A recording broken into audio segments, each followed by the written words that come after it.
पौराणिक कथा के अनुसार एक बार एक बूढ़ी अम्मा के ग्वालिया बछालिया नाम का एक बेटा था। बूढ़ी अम्मा अपने बेटे से बहुत प्यार करती थी और उसके लिए 12 महीने की चौथ के व्रत भी किया करती थी। बूढ़ी अम्मा का बेटा हमेशा जंगल से लकड़ियां काट कर लाता और फिर दोनों माँ बेटे मिलकर बाजार में लकड़ियां बेचकर अपना गुजारा किया करते थे। बूढ़ी अम्मा रोजाना लकड़ियों में से कुछ लकड़ियां अलग रख देती और चौथ के दिन बेटे से छुपकर उन्हें बेचकर घर में सामान लाती और 5 चूरमे के लड्डू बनाती थी। एक लड्डू अपने बेटे को खिलाती और एक लड्डू खुद खाती थी। एक बार चौथ का ही दिन था।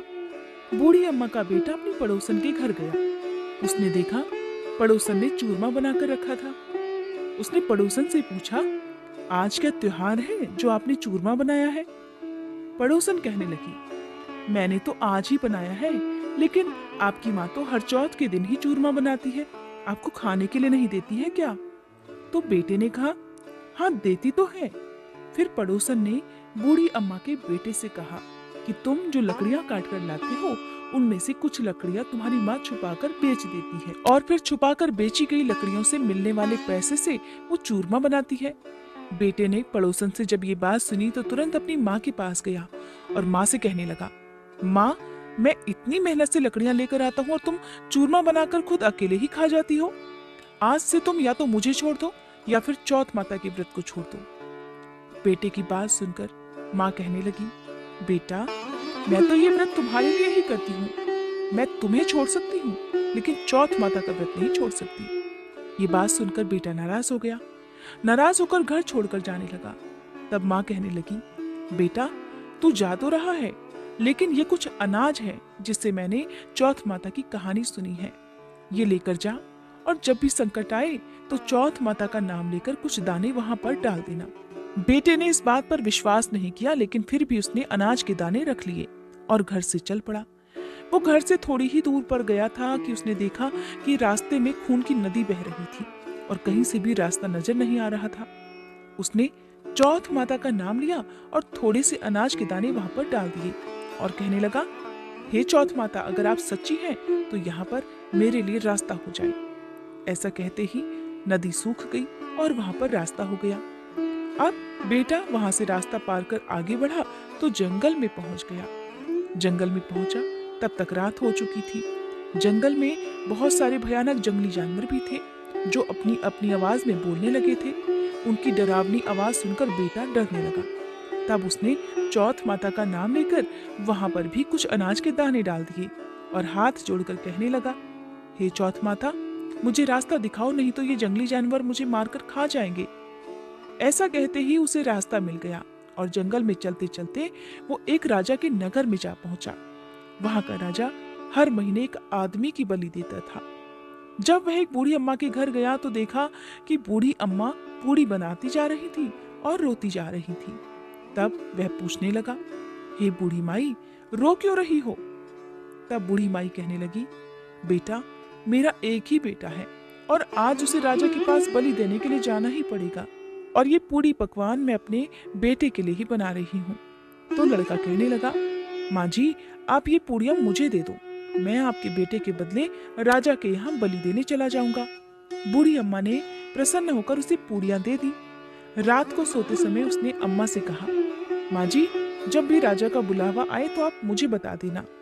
और आधी रात को जैसा कि बूढ़ी अम्मा ने सोचा था राजा का बुलावा आ गया। तब बूढ़ी अम्मा सोचने लगी, पराये बेटे को मैं बलि चढ़ाने के लिए कैसे भेज दूं? इतने में ही बेटा खुद ही उठ गया और बूढ़ी अम्मा को कहने लगा, माँ जी मेरा थैला और मेरी लाठी दे दो। बूढ़ी अम्मा ने सोचा कि आज तक तो जो भी राजा के यहाँ गया है कोई जिंदा वापस लौट कर नहीं आया, ये भी नहीं आएगा। इतनी ही देर में राजा के आदमी आए और उसको ले गए। अब आवा में उसकी चिनाई कर दी गई। अब हर बार की तरह जैसे चौथ माता ने उसे सारे संकटों से बचाया था, फिर उसने चौथ माता का ध्यान करते हुए कहा, हे चौथ माता आपने पहले भी 2 संकट टाले हैं तो ये संकट भी दूर कर देना। थोड़ी ही देर में आवा पक कर तैयार हो गया। 2-3 दिन बाद आवा के पास ही कुछ बच्चे खेल रहे थे। उन्होंने आवा पर पत्थर मारा तो उसमें से आवाज आने लगी। बच्चे भागे भागे राजा के पास जाकर कहने लगे कि राजा जी आवा पक गया है। अब राजा सोचने लगा कि 6 महीने में पहले आवा पका करता था, अब 3 दिन में ही आवा कैसे पक गया? राजा को विश्वास नहीं हुआ, बल्कि उसे हैरानी होने लगी। फिर भी उसने अपने नौकरों को भेजा। नौकर जब आवा के पास पहुंचे तो उन्होंने वहां जाकर देखा कि वहां पर तो सोने चांदी के कलश ही कलश रखे हुए हैं। जब उन्हें उतारने लगे तो अंदर से आवाज आई, धीरे धीरे उतारो, अंदर मानस बैठा हुआ है। राजा के आदमी कहने लगे, इसमें तो कोई भी नहीं बोलता था, आज पहली बार इस आवे में से कौन बोलने लगा? कोई भूत बोलने लगा क्या? आवा के अंदर जाकर देखा तो उसमें तो अनाज उगा हुआ था। राजा के नौकर महल में पहुंचे और राजा को सारी बात बता दी। अब राजा ने सोचा, मुझे खुद ही चलकर देखना पड़ेगा कि आखिर सच्चाई क्या है।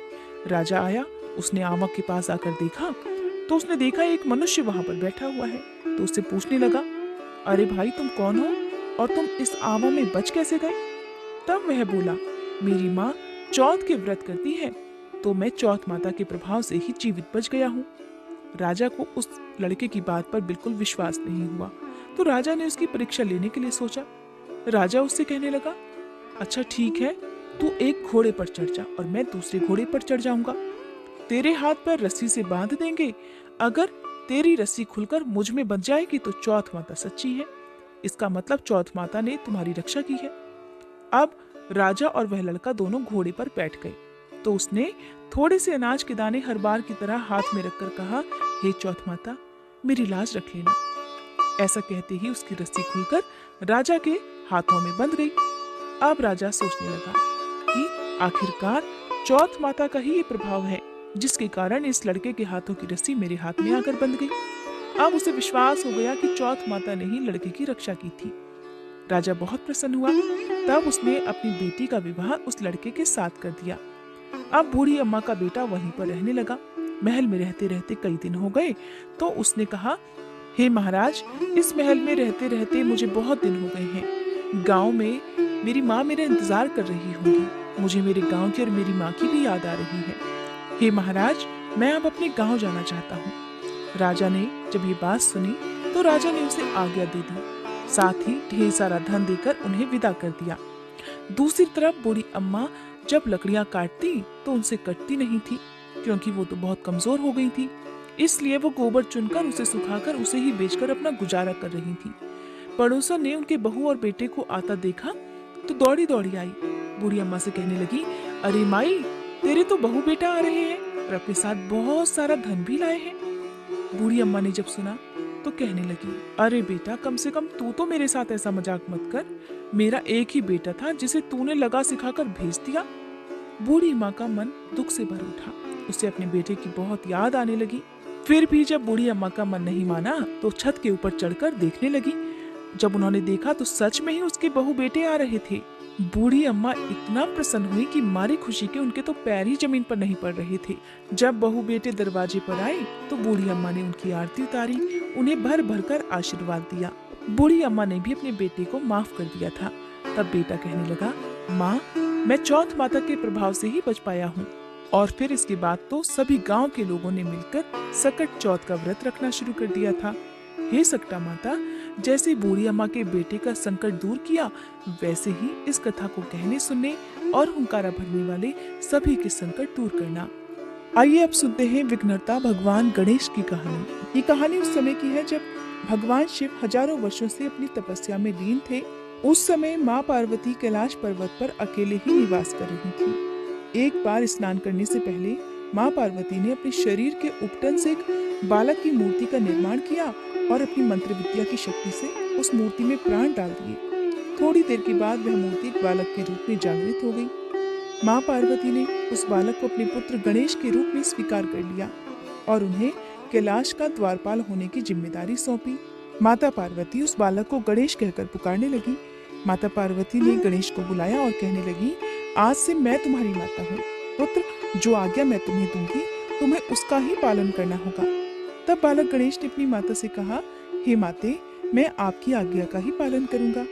फिर एक बार की बात है, माता पार्वती स्नान करने के लिए स्नानागार में गई और श्री गणेश जी को दरबार पर खड़ा करके कहने लगी कि पुत्र, किसी को भी अंदर मत आने देना, मैं स्नान करने जा रही हूँ। तब श्री गणेश जी कहने लगे, हे माते, आपकी आज्ञा का पालन होगा। ऐसा कहकर माता पार्वती तो स्नान करने के लिए अंदर प्रवेश कर गई।